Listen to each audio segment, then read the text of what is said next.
प्राचीन जंगल था। जंगल में बहुत सी प्राचीन चीजें थी, जैसे सोने की सुराही, घड़े, कीमती आभूषण आदि। जंगल में सब कुछ ठीक चल रहा था। फिर अचानक जंगल में चोरियां होने लगी। चीकू नाम का एक बंदर अजूबा नाम के काले घोड़े के साथ मिलकर जंगल की सभी प्राचीन चीजें चुरा रहा था। चीकू का दिमाग बहुत तेज था और अजूबा बहुत तेज दौड़ता था, इसीलिए धूमपुर के सैनिक उन्हें पकड़ नहीं पाते थे। एक दिन जंगल के राजा शेर बब्बर सिंह ने अपनी सबसे भरोसेमंद मंत्री बुद्धिमा लोमड़ी को बुलाया और उससे कहा, बुद्धिमा, जंगल में हो रही प्राचीन चीजों की चोरी के बारे में तो तुमने सुना ही होगा। तुम्हें जल्द से जल्द इस चोर को पकड़कर इन चोरियों को रोकना होगा।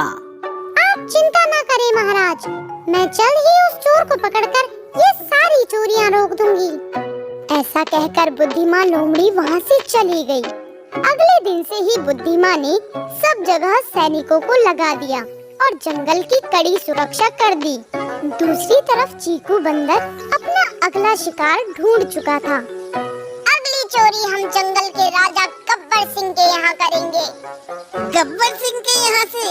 हाँ, गब्बर सिंह का मुकुट 200 साल पुराना है। वो इतना कीमती है कि गब्बर सिंह खुद उसे कभी कभी पहनता है और हमेशा उसे अपने महल में संभाल कर रखता है। लेकिन वो जंगल का राजा है, हम उसके सैनिकों से बचकर इसे चुराएंगे कैसे? हम नहीं, हमेशा की तरह चोरी मैं अकेला करूँगा और तुम मुझे जंगल के सैनिकों से बचाओगे। अगले दिन गब्बर सिंह और बुद्धिमा लोमड़ी गब्बर के महल में बात कर रहे थे। बुद्धिमा, तुमने जंगल की सुरक्षा बहुत कड़ी कर दी है। अब वो चोर कभी चोरी नहीं कर पाएगा। महाराज, वो चोर है और चोरी किए बिना नहीं रह सकता। क्या मतलब? मतलब वो चोरी जरूर करेगा और देखना ये है कि वो चोरी कहाँ और कैसे करता है। तभी उन्हें कहीं दूर से घोड़े के दौड़ने की आवाज सुनाई दी। उन्होंने आसपास देखा, लेकिन कोई नहीं दिखाई दिया। तभी उन्होंने देखा कि चीकू बंदर हाथ में गब्बर सिंह का मुकुट लिए अजूबा घोड़े पर बैठा है और अजूबा घोड़ा तेजी से दौड़ रहा है। बुद्धिमा, मेरा मुकुट! ये सुनते ही बुद्धिमा अजूबा के पीछे दौड़ पड़ी। महल के सैनिक भी अजूबा के पीछे लग गए, लेकिन अजूबा अपनी तेजी से सबको चकमा देता हुआ महल से बाहर आ गया। तभी चीकू बंदर ने एक लंबी नहर देखी। अजूबा, वो देखो नहर। अजूबा ने नहर को देखा और वो दौड़कर नहर तक गया और फिर उसने नहर के ऊपर से एक बहुत लंबी छलांग लगा दी। एक ही छलांग में अजूबा और चीकू नहर के उस पार पहुंच गए, लेकिन बुद्धिमा और बाकी सैनिक नहर को पार नहीं कर सकते थे, इसीलिए वो सब वहीं रुक गए। फिर मिलेंगे। तुम चोर हो और चोर जेल में मिलते हैं। मैं भी तुमसे वहीं मिलूंगी। चीकू बंदर जेल जाने वाला चोर नहीं है, लेकिन मैं एक न एक दिन तुम्हें जरूर पकड़ूंगी। मैं तुम्हारे सामने से निकल जाऊंगा और तुम कुछ नहीं कर पाओगी। बुराई कितनी भी चालाक क्यों ना हो चीकू, एक ना एक दिन उसका अंत जरूर होता है। चीकू बंदर को चुनौतियाँ बहुत पसंद थी, इसीलिए बुद्धिमा का आत्मविश्वास देखते हुए उसने बुद्धिमा से कहा, ऐसा है तो अगली चोरी के बारे में तुम्हें पता होगा। क्या? पर कहाँ पर? इस जंगल में मुकुट से कीमती कुछ और भी है और अगली चोरी उसी की होगी। ऐसा कहकर अजूबा और चीकू वहाँ से चले गए। जब बुद्धिमा खाली हाथ गब्बर सिंह के पास पहुँची तो गब्बर सिंह ने उससे गुस्से में कहा, बुद्धिमा, तुम जानती हो मेरा मुकुट कितना कीमती है, फिर तुम्हारे रहते मेरा मुकुट चोरी कैसे हुआ? महाराज, इन चोरियों को रोकने के लिए हमें चोर की तरह सोचना होगा। क्या मतलब? इस चोर को पकड़ना आसान है, लेकिन इस चोर के साथ एक घोड़ा भी है जो बहुत तेज दौड़ता है। इसीलिए इस चोर को पकड़ने के लिए मुझे एक तेज दौड़ने वाले घोड़े की जरूरत पड़ेगी।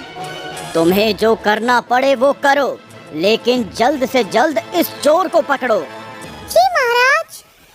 वहाँ से निकलकर बुद्धिमा सीधी बादल घोड़े के पास आ गई। बादल घोड़ा बहुत तेज दौड़ता था और उसे बोलने की बहुत आदत थी।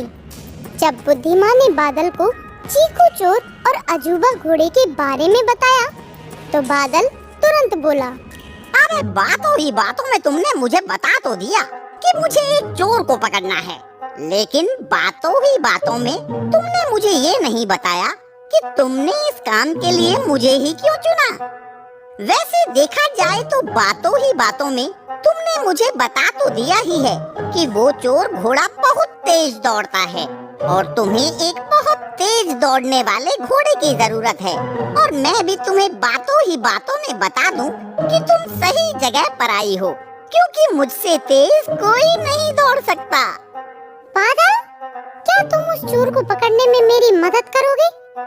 जरूर, यही तो मैं तुम्हें बातों ही बातों में समझाने।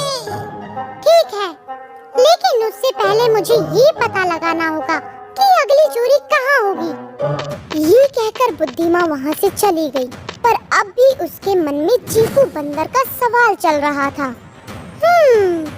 महाराज के मुकुट से ज्यादा कीमती और क्या हो सकता है? तभी बुद्धिमा को कुछ याद आया और वो अपने घर चली गई। अगली सुबह बुद्धिमा और बादल हाथियों के झुंड के पास गए। उन्हें आता देख हाथियों के सरदार गजराज सिंह ने बुद्धिमा से पूछा, बुद्धिमा, तुम यहाँ क्या कर रही हो? गजराज, सारा जंगल जानता है कि 300 साल पहले आसमान से एक पत्थर इस जंगल पर आ गिरा था। तब से तुम सब हाथी उस आसमानी पत्थर की देखरेख कर रहे हो। उस चीकू चोर ने मुझे चुनौती दी है कि वो महाराज के मुकुट से भी कीमती चीज चुराने वाला है, और इस जंगल में उस पत्थर से ज्यादा कीमती और कुछ नहीं है। इसीलिए चीकू चोर उस पत्थर को जरूर चुराने आएगा। अगर ऐसा है तो आने दो उस चोर को। हम हाथी सदियों से उस आसमानी पत्थर की देख-रेख कर रहे हैं। हमारे होते हुए उसे कुछ नहीं हो सकता। लेकिन गजराज बुद्धिमा की पूरी बात होने से पहले ही उसे टोकते हुए कड़ी आवाज में बोला, बुद्धिमा, तुम उस पत्थर के आसपास भी नहीं आ सकती। अगर फिर भी तुम कुछ करना ही चाहती हो तो तुम किले के बाहर से आसमानी पत्थर की सुरक्षा कर सकती हो। ठीक है गजराज, मैं किले के बाहर से ही आसमानी पत्थर की सुरक्षा करूंगी। ऐसा कहकर वो सब किले पर पहुँचे। बुद्धिमा और बादल किले के बाहर ही रुक गए और गजराज हाथी किले के अंदर चला गया।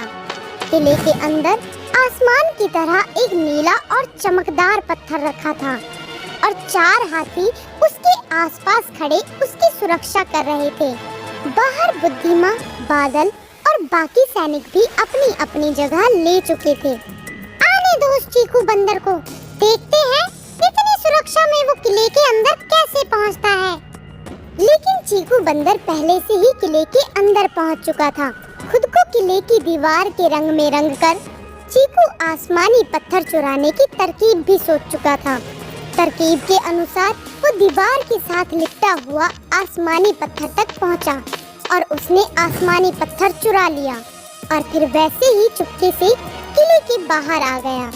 तभी उसने देखा कि यहाँ तो बहुत कड़ा पहरा है, लेकिन कोई भी पहरा चीकू बंदर को चोरी करने से नहीं रोक सकता।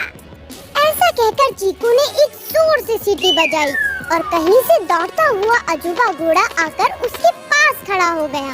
सीटी की आवाज सुनकर बुद्धिमा ने चीकू की तरफ देखा। चीकू ने भी बुद्धिमा को देखा। फिर चीकू बंदर अजूबा पर बैठ गया और भागने लगा। बुद्धिमा ने ये देखा तो वो भी जल्दी से बादल की पीठ पर बैठ गई और चीकू का पीछा करने लगी। अजूबा, नहर के उस तरफ छलांग लगाओ। ये सुनते ही अजूबा ने एक बहुत लंबी छलांग लगाई और वो नहर के उस पार पहुंच गया। उसके पीछे पीछे बादल ने भी एक बहुत लंबी छलांग लगाई और वो भी नहर के उस पार पहुंच गया। ऐसे ही काफी देर तक बुद्धिमा चीकू का पीछा करती रही। फिर बुद्धिमा ने गुलेल में एक पैना पत्थर रखा और चीकू पर निशाना लगाकर छोड़ दिया। पत्थर चीकू के कंधे पर जा लगा और चीकू अजूबा की पीठ से गिर गया। उठो चीकू दोस्त। हम दोस्त नहीं, जरूरत है एक दूसरे की, और अब मुझे तुम्हारी कोई जरूरत नहीं। ये कहकर चीकू ने आसमानी पत्थर उठाया और पास ही के पेड़ पर छलांग लगा दी। तभी बुद्धिमान लोमड़ी और बादल वहां पहुंचे। उन्हें देखकर अजूबा भागने लगा। तभी बादल ने अजूबा से कहा, रुक जाओ अजूबा, अब बातों ही बातों में तुम कहीं नहीं भाग सकते। ये सुनकर अजूबा रुक गया। तभी वहाँ कुछ सैनिक आए और उन्होंने अजूबा को घेर लिया। बादल, हो रहा चीकू चोर। ये सुनते ही बादल बहुत तेजी से चीकू की तरफ दौड़ पड़ा और चीकू जख्मी कंधे के साथ एक पेड़ से दूसरे पेड़ पर कूदता हुआ भागने लगा। भागते भागते चीकू एक खाई के पास जा पहुंचा। गहरी खाई को देखकर चीकू रुक गया और बुद्धिमा से बोला, याद है मैंने तुमसे कहा था मैं तुम्हारे सामने से निकल जाऊंगा और तुम मुझे कुछ भी नहीं कर पाओगी। ज्यादा हीरो मत बनो चीकू, ऐसा बस फिल्मों में ही होता है। असल जिंदगी में अपनी गलती मानकर उसका पछतावा करने में ही समझदारी है। ये सुनकर चीकू रुक गया। उसे अपनी गलती का एहसास हुआ और वो आसमानी पत्थर बुद्धिमा की तरफ करके बोला, तुम ठीक कह रही हो बुद्धिमा, ये लो नायाब आसमानी पत्थर, इसे तुम ही रखो चीकू। मुझे पता था तुम चोरी करने जरूर आओगे, इसीलिए मैंने आसमानी पत्थर को इस नकली आसमानी पत्थर से बदल दिया था। देखा चीकू, मैंने कहा था ना, एक ना एक दिन बुराई का अंत जरूर होता है। और अब तुम्हें बातों ही बातों में बाकी की जिंदगी जेल में बितानी पड़ेगी। इस तरह बुद्धिमा की समझदारी और बादल की रफ्तार ने जंगल में हो रही चोरियों को रोक दिया और चीकू बंदर और अजूबा घोड़े को उनकी बुराई की सजा मिल गई।